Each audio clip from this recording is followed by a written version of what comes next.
Oke, selamat datang. Pernah nggak sih punya ide game keren di kepala tapi bingung banget harus mulai dari mana? Nah, di sini kita bakal bedah tuntas gimana caranya mengubah ide cemerlang itu jadi sebuah rencana yang benar-benar kokoh. Kita akan lihat 4 langkah praproduksi yang jadi fondasi utama buat proyek game kamu. Mungkin kamu kepikiran bikin game puzzle yang bikin otak meledak, atau game petualangan di dunia fantasi yang super epic, atau jangan-jangan game edukasi yang seru dan gak ngebosenin. Apapun itu, ide brilian kamu itu adalah percikan awalnya. Tapi, pertanyaannya, gimana cara mengubah percikan kecil itu jadi api yang membara, jadi game yang beneran jadi? Nah, di sini kita bakal kasih tahu langkah-langkah praktisnya step by step supaya ide kamu nggak cuma jadi angan-angan. Oke, kita mulai aja ya. Langkah pertama, perencanaan. Coba deh, anggap diri kamu itu seorang arsitek. Sebelum membangun rumah, hal pertama yang kamu buat apa? Pasti denahnya kan? Blueprintnya. Nah, ini sama persis. Ini adalah fondasi dari segalanya. Coba deh bayangin, kamu nggak mungkin kan mulai bangun rumah tanpa denah yang jelas, asal tumpuk bata aja gitu? Pasti hasilnya berantakan. Game juga gitu. Perencanaan yang matang dari awal itu bakal nyelamatin kamu dari pusing 7 keliling di kemudian hari. Percaya deh.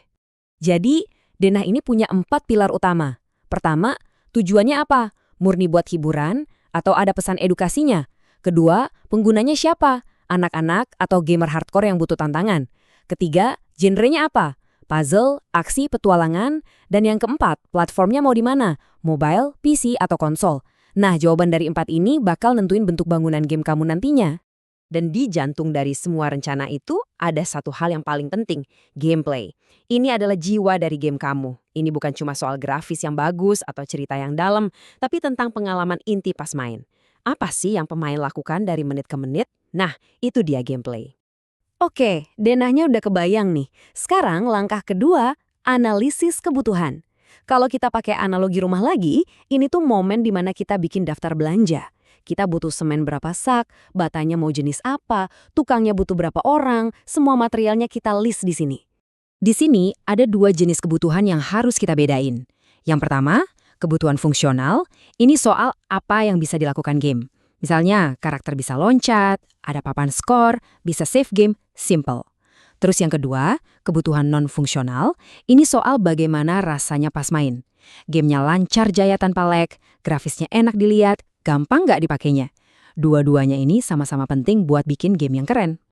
Tentunya kita juga butuh alat-alat beneran dong, ya kayak komputer dengan spek yang mumpuni, terus software buat bikin grafis, buat ngolah audio, dan tentu aja game engine yang bakal jadi alat berat kita nanti. Semuanya harus masuk ke daftar. Denah udah ada. Daftar material lengkap. Sekarang kita masuk ke langkah ketiga. Aturan permainan. Ini tuh kayak kita mentuin aturan rumah gitu. Biar semua orang yang nanti tinggal di dalamnya ngerti gimana cara main yang bener dan seru. Aturan inilah yang ngasih struktur. Aturan ini yang ngejawab pertanyaan pemain. Tujuan gue apa sih? Gimana caranya menang? Kapan gue dianggap kalah? Tanpa aturan yang jelas, pemain pasti bingung. Dan gamenya jadi terasa, ya kacau. Kuncinya di sini itu keseimbangan. Aturan yang bagus itu gampang dipahami, tapi susah buat dikuasai. Ini yang bikin pemain jadi penasaran, ketagihan, pengen main lagi. Tapi nggak sampai frustrasi gara-gara aturannya terlalu ribet. Oke, kita sampai di tahap praproduksi terakhir yaitu memilih game engine.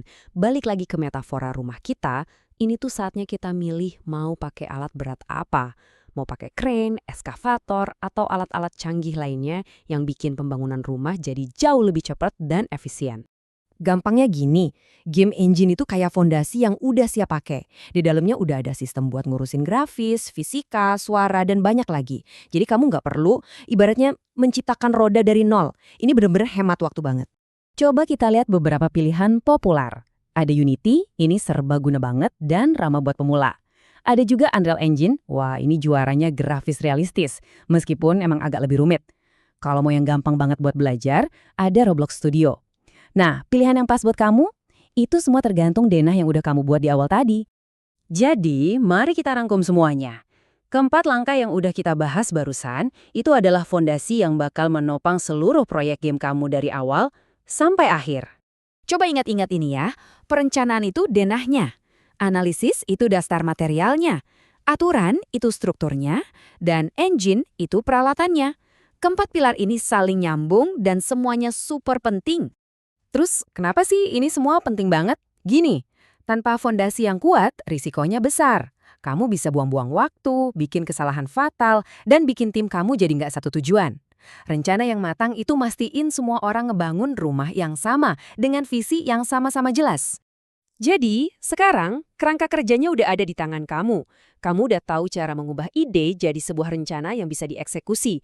Pertanyaannya sekarang bukan lagi bagaimana caranya, tapi apa? Apa yang akan kamu ciptakan?